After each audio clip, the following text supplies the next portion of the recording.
Is a stock market crash and another Great Depression looming as Warren Buffett's cash pile grows?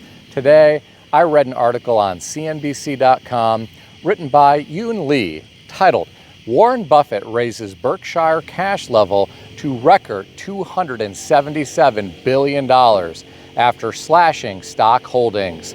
According to the author, Berkshire Hathaway's cash pile swelled to a record $276.9 billion last quarter as Warren Buffett sold big chunks in stock holdings, including Apple.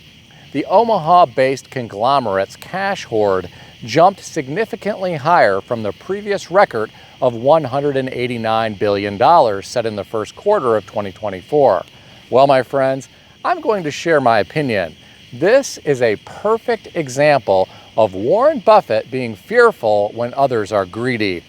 I'm sure he's loading up on cash and preparing for a correction or crash to capitalize on future opportunities.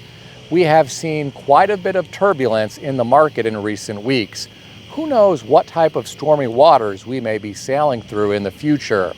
Will they just be stormy waters, or will we be sailing through a hurricane?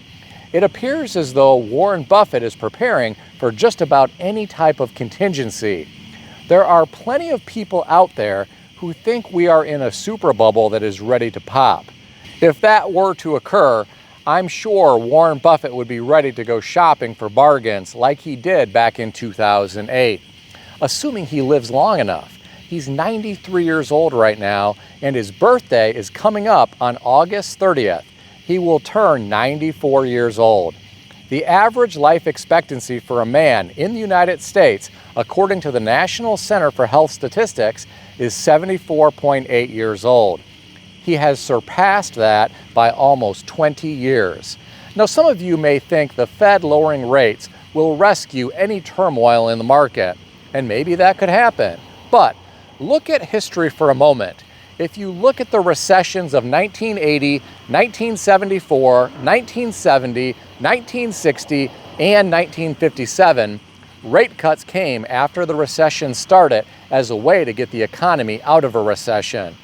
Let's hope we don't experience another great recession like we did back in 2008 and 2009, when unemployment was close to 10%. I really worry about unemployment because people today are levered up with more debt than ever. Because of high inflation, people have been living paycheck to paycheck to service that debt, and many people have no emergency savings. When the paychecks stop coming in, there could be some big problems. I don't think some people can even begin to imagine how bad this could be. On the topic of unemployment, I read a story today on foxbusiness.com written by Suzanne O'Halloran titled, Intel shares sink with 15% of workforce getting axed, suspends dividend. According to the author, Intel stock hit the skids after announcing it will slash nearly 17,000 workers and pause its dividend as part of a sweeping cost-cutting plan. Here are my thoughts. First, my heart goes out to these workers who have lost their jobs.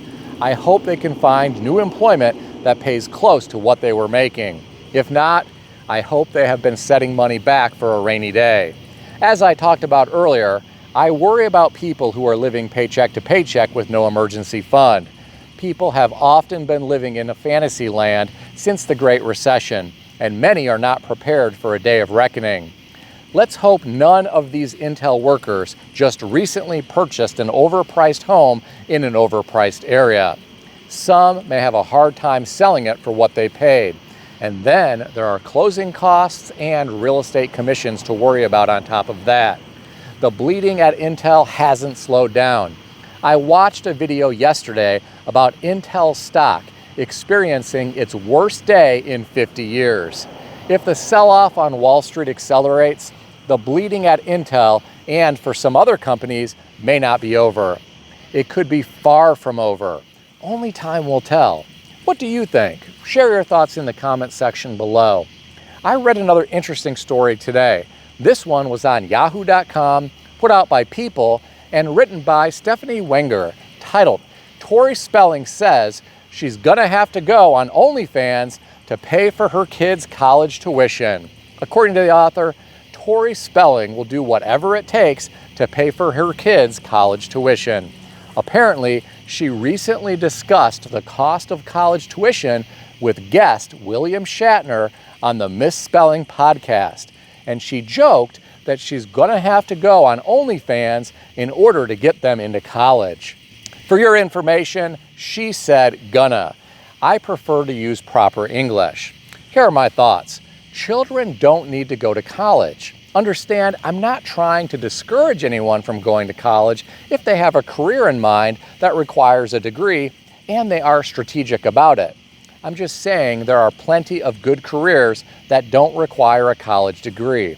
I know plenty of business owners who didn't go to college who are very successful. Some make more money than the college graduates that I know. These small business owners are very intelligent and hardworking. What they didn't know, they found experts to help them with. They are very resourceful and persistent. For people who don't want to own a business, there are still things you can do without a college degree. You could go into sales. There are plenty of sales jobs that don't require a degree. One of my friends is a real estate salesperson who has consistently been making over $500,000 per year, and he doesn't have a college degree. I talked him into going into real estate sales about 6 years ago. I have to wonder if Tori Spelling realizes her children can be successful without a college degree. Maybe they should explore some opportunities that don't require a degree and see if they interest them. Then they should find out what kind of money they could make and what type of future there will be in those careers down the road. I'd want to avoid any careers that may be impacted by artificial intelligence in the future. What do you think about all this? Share your thoughts in the comments section below. I read another interesting story today. This one was on foxbusiness.com, written by Daniela Genovese, titled, FTC launches investigation into grocers over high food prices.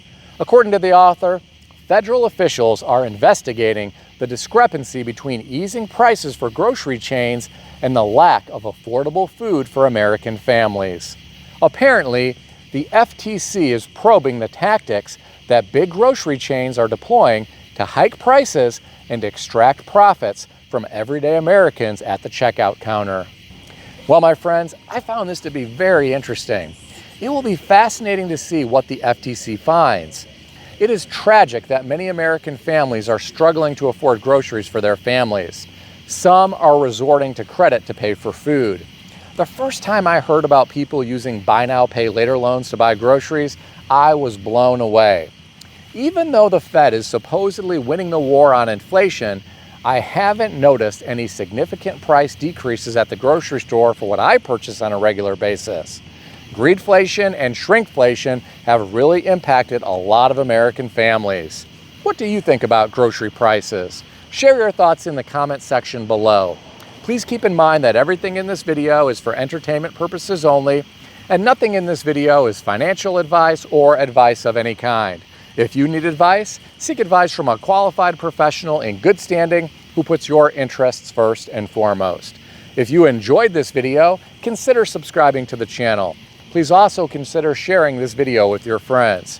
I want to extend a special thanks to everyone who has subscribed to this channel. I want to also thank all of my channel members. If you would like to become a channel member, there is a link in the description beneath this video. You can read more about the different membership levels. Please also check out some of the great books that I suggest you consider reading in the description below. I've included Amazon affiliate links to these books. As an Amazon associate, I earn from qualifying purchases. Stay healthy and wealthy. I'll see everyone in the next video.